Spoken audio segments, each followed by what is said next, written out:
Funciones continuas en intervalos. Otro aspecto importante de la continuidad es lo que hace referencia a la continuidad en intervalos.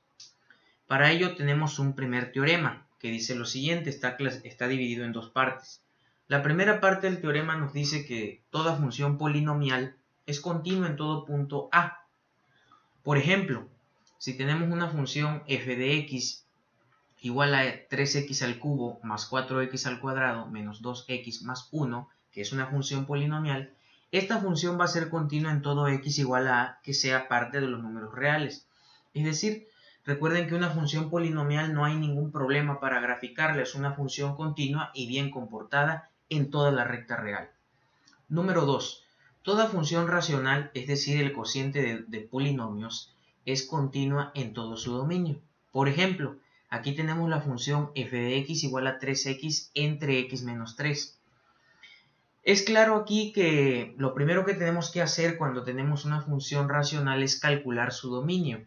En este caso, el dominio de esta función son todos los reales menos el valor 3, puesto que el valor 3 si lo sustituimos nos queda 3 menos 3, 0 en el denominador. División por 0 no está permitida en matemáticas. Por lo tanto, f de x, como es una función racional, toda función racional es continua en todo su dominio. F de x es continua en todo r menos en 3, o sea, es continua en los intervalos que va desde menos infinito hasta 3, unión de 3 a más infinito. Desde luego abiertos en 3, sin incluirlo. Muy bien, ahora sí pasemos a la siguiente definición, en dos partes igual. Por un lado, una función f es continua en un intervalo abierto si es continua en todo punto de dicho intervalo. Es decir, tenemos un intervalo abierto, a, b, ¿verdad? Entonces va a ser continua la función en dicho intervalo si tomamos un punto dentro de ese intervalo y es continua en ese punto, ¿sí? Ok. 2.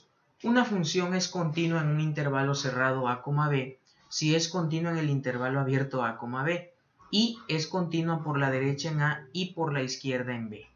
Ya esto de la continuidad lateral ya la hemos visto a través de las funciones por partes. Muy bien. Ahora entremos al teorema fundamental del cálculo, una aplicación importante de lo referente a la continuidad en intervalos. Entonces, tenemos el teorema del valor intermedio, que conocemos como TBI. Sea f una función continua en cierto intervalo i y sean los números a y b elementos de dicho intervalo i. Si y sub 0 es un número que está entre los valores de f de a y f de b, entonces existe al menos un x sub 0 entre a y b tal que f de x0 es igual a y sub 0. Ok. Entonces, fíjate en lo siguiente. Esta es la interpretación gráfica del teorema. Nosotros aquí estoy pintando en un plano cartesiano x, y una porción de cierta gráfica f de x en naranja, que está dibujada precisamente en un intervalo cerrado, en el intervalo a, b. De manera arbitraria, hemos escogido un punto de la gráfica, que aquí está en verdecito, un punto sólido en verde, que desde luego va a tener coordenadas, una abscisa, en este caso x sub 0, y una ordenada f de x sub 0 o y sub 0.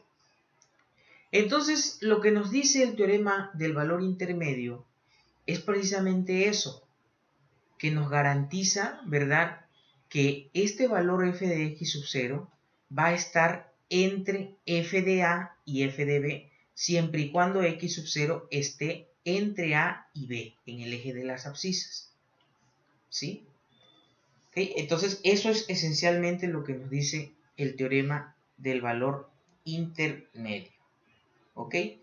Y una de las aplicaciones importantes de este teorema del valor intermedio se da en la búsqueda de raíces de una función.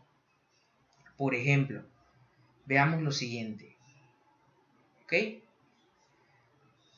El teorema del valor intermedio, TBI, garantiza la existencia de ceros o raíces de funciones continuas. Entonces, si f es continua en AB, en el intervalo cerrado AB, y f de A por f de B es menor que 0, es decir, negativo, o sea que f de A y f de B tienen signos distintos. Esto es, f de A puede ser positivo y f de B negativo, de tal manera que su producto sea negativo, o f de A negativo y f de B positivo, de tal manera que aplicando regla de los signos, su producto sea negativo. Quiere decir que 0 va a estar entre f de A y f de B. Entonces va a existir una raíz C, elemento de A, B, de f. Esto es, f de C igual con 0. Esto lo podemos ver mejor a través de un ejemplo gráfico. Observen ustedes, aquí tenemos la interpretación gráfica de lo anterior. Tenemos en el plano cartesiano x, y pintada la gráfica de cierta función. Y en el intervalo A, B, ¿verdad? Tenemos aquí la gráfica. Fíjate que aquí la gráfica pasa por el eje de las X, es decir, aquí en C hay una raíz. Pero el teorema del valor intermedio nos ayuda a aproximar no el valor de esa raíz, eso ya se ve. Es como, se llama método de disección en métodos numéricos, ir acotando raíces hasta encontrarla. El teorema del valor intermedio no es un método para hallar raíces, es un método para aproximar un intervalo donde yo puedo pescar la raíz. Aquí, por ejemplo, es claro que en el intervalo cerrado A, B, en el intervalo abierto A, B, existe esta raíz C de esta función f de x. ¿Por qué? Porque aquí, por ejemplo, f de A, ¿cuánto vale? No sé su valor, pero f de A tiene una imagen de valor negativo, menor que 0. Y f de B, ¿verdad? Tiene una imagen que tiene un valor que desconozco, pero es positivo. Si yo hago el producto de f de A por f de B, por regla de los signos, ¿verdad? Voy a tener que menos por más, pues voy a tener una cantidad negativa. Y empleando el teorema del valor intermedio, eso me garantiza que esta función va a pasar en algún punto x igual a c, donde hay una raíz, donde la función f es 0. Esto es f de c igual con 0. Por lo tanto, podemos pescar en el intervalo